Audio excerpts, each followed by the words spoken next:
Hello दोस्तों, Shriram properties IPO के बारे में वीडियो में डिस्कस करेंगे। ग्रे मार्केट ट्रेंड्स के बारे में, क्या चल रहा है उसके बारे में दोस्तों, फाइनेंशियल्स के बारे में बात करेंगे, इसके बिजनेस से जुड़ी हुई, आईपीओ से जुड़ी हुई जो भी इंपॉर्टेंट चीजें जो आपको जाननी चाहिए, इन सब चीजों के बारे में दोस्तों इस वीडियो में बात करेंगे। शुरुआत करते हैं इशू के साथ। 600 करोड़ का इशू साइज है और आईपीओ ओपन है 8 से 10 दिसंबर दिनों के लिए।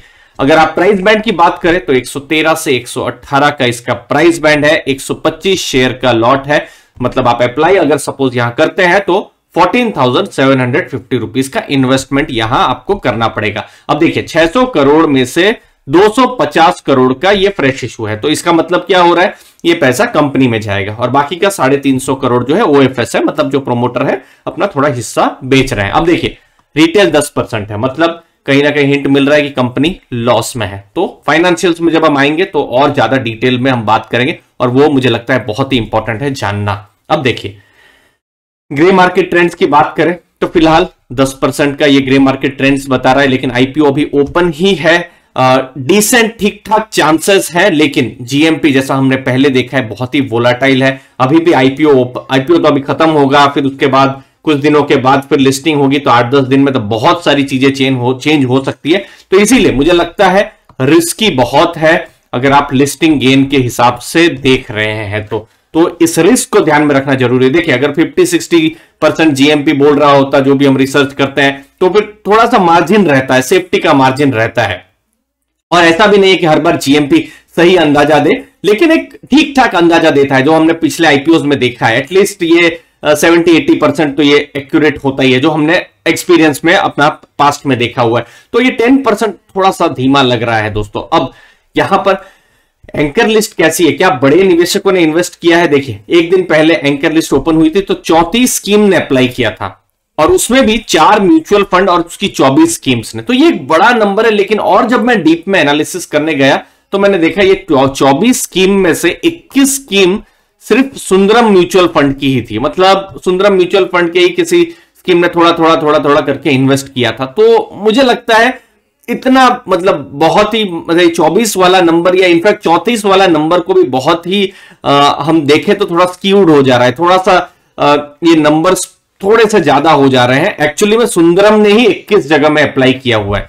अगर आप देखें तो निप्पॉन इंडिया स्मॉल कैप और आदित्य बिरला स्मॉल कैप, इन लोगों ने अप्लाई किया है, और नोमुरा और एसबीआई लाइफ, इन दोनों ने ज्यादा यहां पर अप्लाई किया है। तो एंकर लिस्ट देखिए 34 देख के अगर कुछ अलग चीजें होती तो मैं थोड़ा डिसेंट कहता, बट मुझे लगता है कि और अच्छी एंकर लिस्ट हो सकती थी।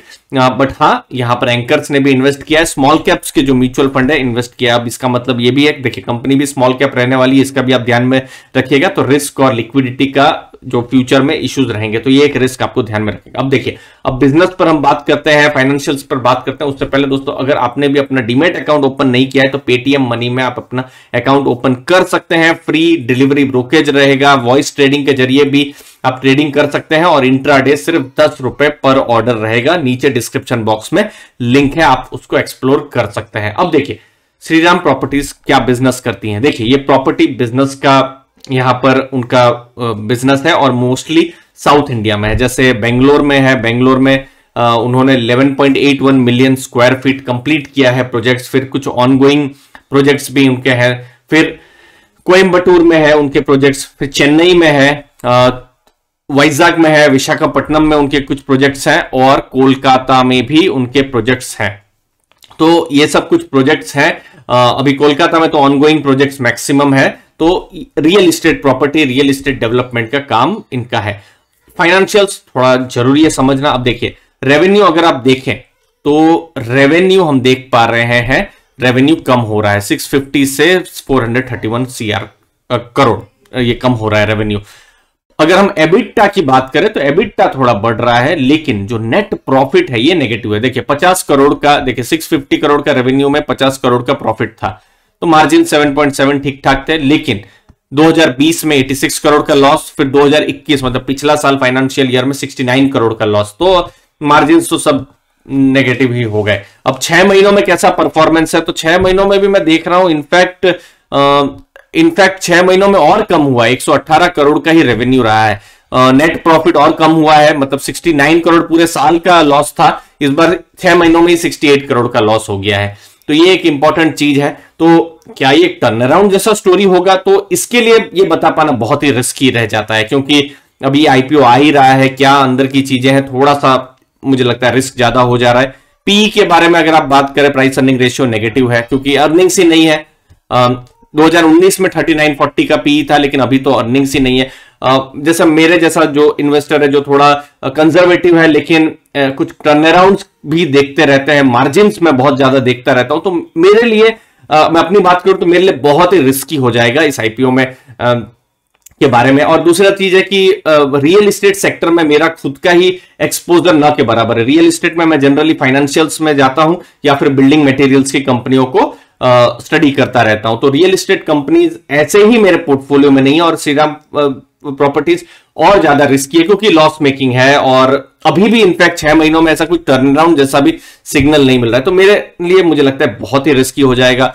बाकी अगर मैं आरओसी और रिटर्न ऑन कैपिटल एम्प्लॉयड की बात करूं तो 8.3 उसके आसपास है, तो ये सब भी कुछ थोड़ा सा रिस्क जो है थोड़ा बढ़ा रहे हैं। ये मैट्रिक्स है, देखिए एबिटा मार्जिन आप देख सकते हैं लगभग 0 के आसपास है, नेट मार्जिन बिल्कुल नेगेटिव है। रिटर्न रेशियो में अगर आप देखेंगे तो नेटवर्थ थोड़ा सा कम हो रहा है। रिटर्न ऑन इक्विटी देखिए आप यहां पर नेगेटिव हो रहा है। बैलेंस शीट में अब देखें डेट जो है, अगर आप टोटल डेट देखेंगे तो थोड़ा सा कम हो रहा है, लेकिन नेट डेट जो है थोड़ा सा बढ़ रहा है। तो ये सब कुछ चीजें हैं एज एन इन्वेस्टर तो थोड़ा सा मुझे लगता है रिस्की बहुत है। बाकी बिजनेस के बारे में अगर हम बात करें तो श्रीराम ग्रुप है, जो कि बहुत जाना माना रिस्पेक्टेड नाम है, मार्की इन्वेस्टर्स हैं कुछ, तो उन्होंने भी अप्लाई किया हुआ है। और बिजनेस का है रियल एस्टेट जो डेवलपमेंट करते हैं, अफोर्डेबल हाउसिंग में करते हैं, और अफोर्डेबल हाउसिंग एक लॉन्ग टर्म की थीम भी है, तो उसमें किस हिसाब से आगे आगे परफॉर्मेंस होते हैं, तो फिर बिल्कुल ये जो है नजर में आ सकता है बिजनेस। एसेट लाइट मॉडल में इनका फोकस है, और प्रोफेशनल मैनेजमेंट टीम है, ये सब कुछ कॉम्पिटेटिव स्ट्रेंथ है। बाकी बिजनेस स्ट्रेटेजी उनका फोकस अभी साउथ इंडिया में ही रहेगा, अफोर्डेबल हाउसिंग में ही रहेगा उनका, और कोलकाता में भी मोनेटाइज करने का भी वो कर रहे हैं, और एसेट लाइट मॉडल में उनका फोकस है। आप भी अपना व्यूज जरूर बताइए, क्या ये आईपीओ आपके लिए सही है या नहीं?